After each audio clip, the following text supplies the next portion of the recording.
a bit shorter, this would have turned into an actual... That sums up the WNBA right there. Delusional. It's JAMEENOD, and I'm back up in the building, giving y'all hot topics and reactions, and I'm feeling. YouTube, this is your guy JAMEENOD, and oh my, I got another one, man. Hey, what's going on, guys? I hope everyone's having a great day. Today we are going to go over the top 10 times that the WNBA got embarrassed. And believe me, it's been way more than 10 times. Sometimes it has been really hard to listen to some of these WNBA players talk.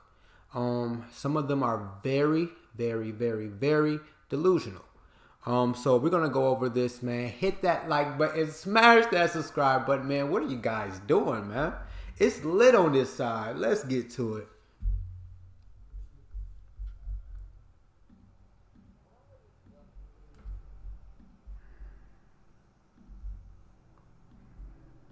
I should stop doing this shit.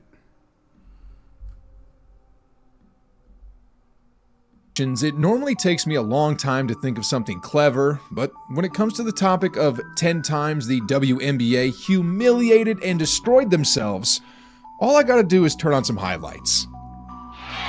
Bonner. 3-on-1 off the backboard. Ryder left alone. Yeah, your eyes didn't deceive you. You just witnessed the worst step-back jumper that was ever recorded on live television, the worst off-the-backboard alley-oop ever recorded on live television, and... Now, come on now. That right there... That's the delusion I'm talking about right there.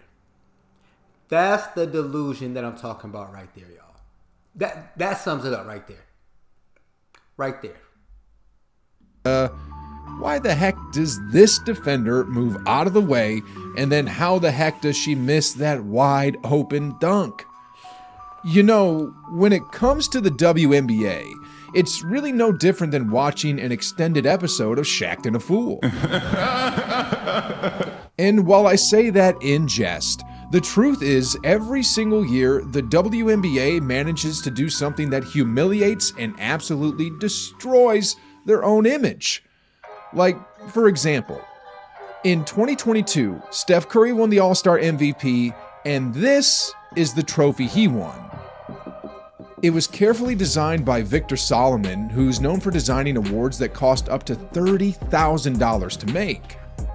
The 2022 WNBA All-Star Trophy, on the other hand, believe it or not, was this.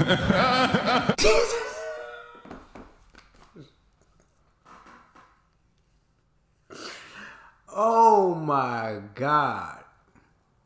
My kid has baby cups bigger than that. That is crazy. I'm not kidding about this, guys. You literally cannot make this kind of stuff up. The 2022 WNBA All-Star Trophy looks no different than this little tin canister I found on Google that sells for $17.95. Ladies and gentlemen, this is no award. This is a joke. In fact, the internet blew up after that, with many people saying, the way she's holding it is... Why she hold it with two hands? Like, you can literally hold it like this. You can drink out of that thing like this, y'all. That is a small trophy. Actually, it's not even a small trophy. It's a tiny trophy. It's a trophy so tiny that you wouldn't even give it to high school athletes. That's barely a Little League trophy. You know, it was so bad that even her teammates and fellow WNBA players were mocking her and the award. If you thought this was bad, though, wait until you see this next one. So, this is the Warriors 2022 Championship Parade. As you can see, the streets are packed with people, the confetti's fallen, and hundreds of thousands of fans gathered to celebrate all the hard work and tribulations that these Warriors went through. But, the WNBA, on the other hand, looked like this.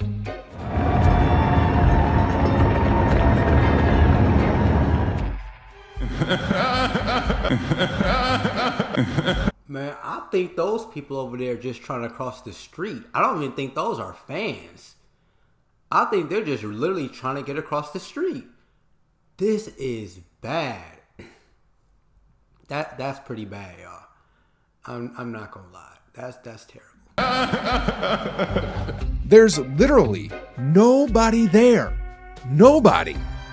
In fact, there's actually more traffic during a regular season rush hour than there was when it comes to this so-called parade. Now, if this ain't the definition of humiliation, then I don't know what is. Oh, wait, I know. So let's talk about trades for a second. When it comes to NBA trades, we can all think of a few trades off the top of our heads. Anthony Davis to the Lakers in 2019, Kyrie Irving to Boston in 2017, and Shaquille O'Neal to Miami in 2004. These are just some of the countless NBA trades that immediately comes to my mind when we're talking about NBA trades. For the WNBA, on the other hand, I think I speak for 90% or perhaps 99% of NBA fans when I say the only WNBA trade that I'm aware of is when Brittany Griner was traded for Victor Bout. Yeah, as crazy as that sounds, as an avid basketball fan, That's diabolical right there, y'all. That's pretty bad. It didn't have anything to do with basketball at all. That is bad. I'll be honest with you. I don't think I ever realized or paid attention to any WNBA trade. I probably can name maybe 5 players in the WNBA, if that. I would struggle. I would struggle to get 5. only trade I'm aware of when it comes to the WNBA was when Brittany Griner was traded for the quote-unquote Merchant of Death. And I ain't done yet with Griner either. You see, back in 2016, she declared that she could beat DeMarcus Cousins in a one-on-one. And when NBA players like DeMarcus Cousins and Kevin Durant said that there's no way that could happen, she responded with this.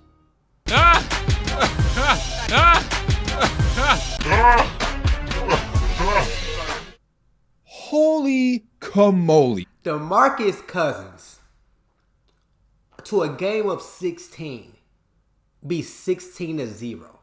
He will back her down, spin off of her, and dunk every single time. And I will give her the ball first. Okay, I'll give you this.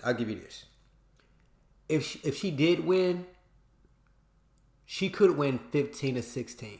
If he gave her 15 points and he got the ball. That's the only way. If he spotted her 15 points and he got the ball first, the score could be 16-15. The delusion is so crazy with some of these players. I don't get it. I really Guys, that's about as bad as the Kawhi laugh. Anyway, Brittany Griner's head coach for the 2016 Olympics was asked to chime in with his thoughts on who would win in a one-on-one match, Griner or Cousins.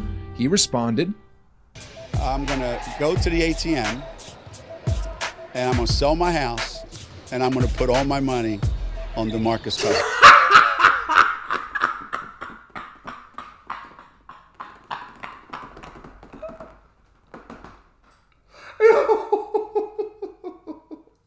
He put his house up for sale, taking all the money out of his ATM and putting all his money on DeMarcus Cousins. That's her coach. That was her Olympic coach, y'all.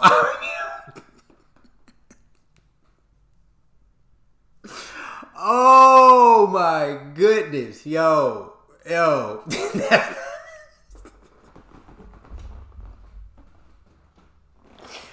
Oh my God. Hey, I don't blame the man at all. But for your own coach to say that, man, that is wild. I mean, he's not delusional. and the truth is, he has really good reasons to say what he said because, look, when you go online and type in who's the GOAT of the WNBA, Diana Taurasi's name comes up immediately. Well, in the 2021 WNBA Finals, when there was just 1 minute 44 seconds left on the game clock and the score was tied 72-72, she missed a wide open layup. This is supposed to be the GOAT of the WNBA, blowing a wide open layup in the clutch moments of the finals in what's supposed to be the most competitive league in the world. Yeah. In 2018, a WNBA player actually called the WNBA the most competitive league. And that's the delusion right there, man. The most competitive. Get freaking real. Get freaking. I don't know where. They gotta be trolling. It just has to be trolling at this point to make that statement, man. You either gotta be mentally ill or you trolling. One or the other, man. One or the other. In the world. Just hear it for yourself. We work tirelessly in the WNBA. It's the most competitive league in the world. It's only 144 women that get this blessing to have the opportunity. Nobody's really retiring, and every year it comes in great talent. So it's the highest level of basketball. And if you love basketball, you love the WNBA. Anyway, if you thought that take was crazy, wait until you hear these next ones about the wage gap disparity. We are not asking to get paid what the men get paid. We're asking to get paid the same percentage of revenue. So a lot of people don't understand that we're not asking for the same. We're asking for, a... How? Don't you have to bring in money? Don't you have to bring in a positive profit? If my research serves me right, you lose money every year. How do we make this happen? Please similar, not even the same shared revenue, but a similar percentage of revenue shared.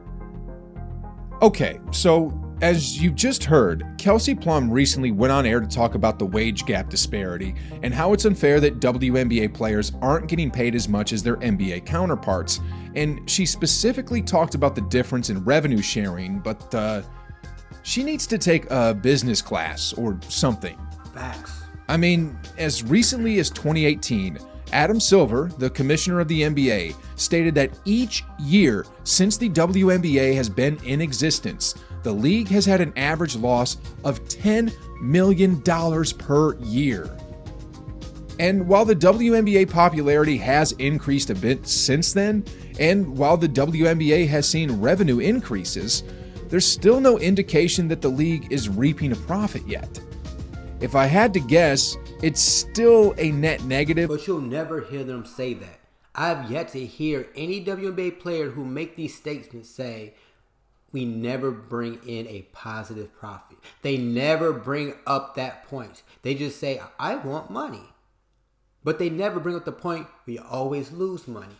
And then not only that, we get money from the NBA. They help us every year, but we still lose money. Make that one make sense, man. When it comes down to the profits and loss column, so asking for a raise, whether that it's in revenue sharing, is just absolutely ludicrous when the owners are still losing money. And what's even worse about this is, the WNBA often pushes back when they get support or advice on how to improve their situation. Like the time Luka tweeted out a support in this video. What's up, Ricky? I know you're having a great season, so just keep pushing. I know you're going to be the rookie of the year, so best of luck to you. Well, I kid you not when I say that a WNBA team replied to this by saying, says a guy who hasn't been to a WNBA game all season, but got sent a jersey and recorded a scripted video. Boy, it's like you can hand this league a ladder to climb up. But they will pour grease on their own ladder trying to climb up and just slide right back down. It's like, damn if you do, damn if you don't. They shoot themselves in their own foot every single time. You have one of the biggest players in the league giving you a shout out, and this is what you do. This is what you do. I can't make this shit up, man. Yo. Like, why are you trying to guilt trip people into attending their games? You know, whether it's scripted or not, one of the most marketable players in the NBA voiced out support for your league, and you're just going to blast him like that? And it didn't stop there either. One time, Shaquille O'Neal gave out some constructive advice on how to improve the WNBA, and he was outright rejected. Just hear it out for yourself. 10 years ago, the WNBA game was here. NBA game was here. Now it's here. I have a way to make it equal. Just listen to me now. You ready? All right. We've heard it. Yeah, we've. So in beach volleyball, the women's net is maybe half an inch lower. You think if we just lower the rim so y'all can dunk like we dunk, that'll give y'all more oomph than you already have? No. I mean, because listen, y'all are doing the step backs, the pull back. Y'all doing everything we're doing, but I don't see a lot of people going up with two hands and, back. Oh, it's coming. Opportunity is a... So you don't... Oh, it's coming. Opportunity? What does that mean? Y'all play so... What the opportunity got to do with this? What does opportunity have to do with y'all dunking? You can't dunk because the rim is too high. Not on a consistent basis. Like, that is... I can't. This is a Hall of Famer right here. NBA Hall of Famer that you're arguing with. Trying to give y'all advice. It would definitely make the game a lot more funner because I'm telling you, when the average WNBA person... Okay, let's say an NBA fan is watching the WNBA. We can tell you one thing and one thing for sure. On a fast break, you ain't about to dunk. 98% of the time on a fast break, ain't nobody dunking, the layups coming. Every single time. I think if we just drop it to 9, 10 Nah, and a half. I guarantee think, Flash? Layla, she's in the dance, but my next child will be drop step dunking. So, about this, I don't get it.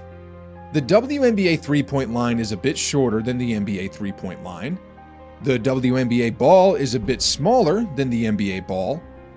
A WNBA game has fewer minutes than an NBA game. But when it comes to another idea that could potentially increase the value and excitement of WNBA games, why would they just shut it down like that? I mean, if the rim was just a bit shorter, this would have turned into an actual... That sums up the WNBA right there. Delusional. Delusional. Why would you do that? Threw the ball off the back. I don't know who she thought was behind her. I'm thinking she had to think LeBron, John Morant, Russell. Something. I don't get that play right there at all. Highlight instead of a joke.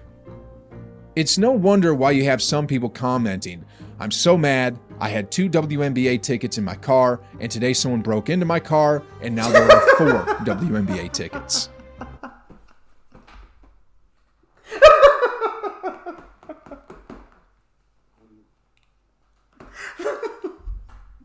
Oh my goodness, bruh. Like, if there were more dunks and more excitement to the game and brand, then maybe people like this...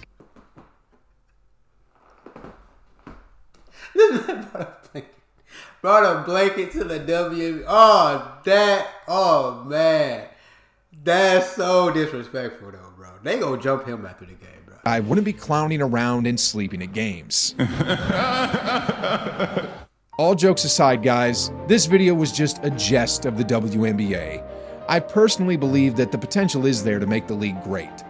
Not NBA great, but at least to levels similar to other widely recognized female athletic competition.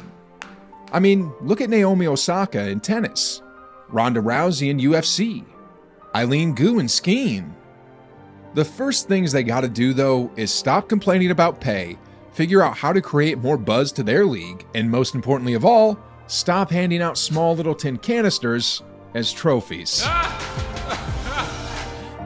Bruh. Yo, that was a good laugh, man. But I'm gonna say this. The league has gotten more eyes since Caitlin Clark has gotten to the league, and that is a fact, man. Caitlin Clark has... They gonna have to take advantage of this Caitlin Clark situation, man. They gotta take full advantage, because she has not disappointed. Hopefully, she makes everyone else around her raise their game. You know, that's what I'm hoping. I'm hoping that they, the jealousy, the angeriness, the bitterness makes those players raise their game.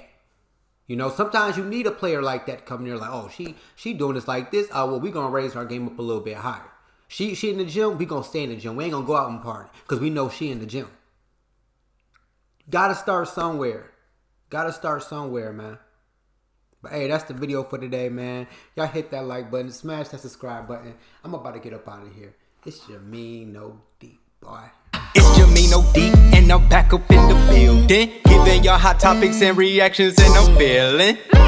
Comment your suggestions and I got ya. And be sure to leave a like and subscribe to the channel.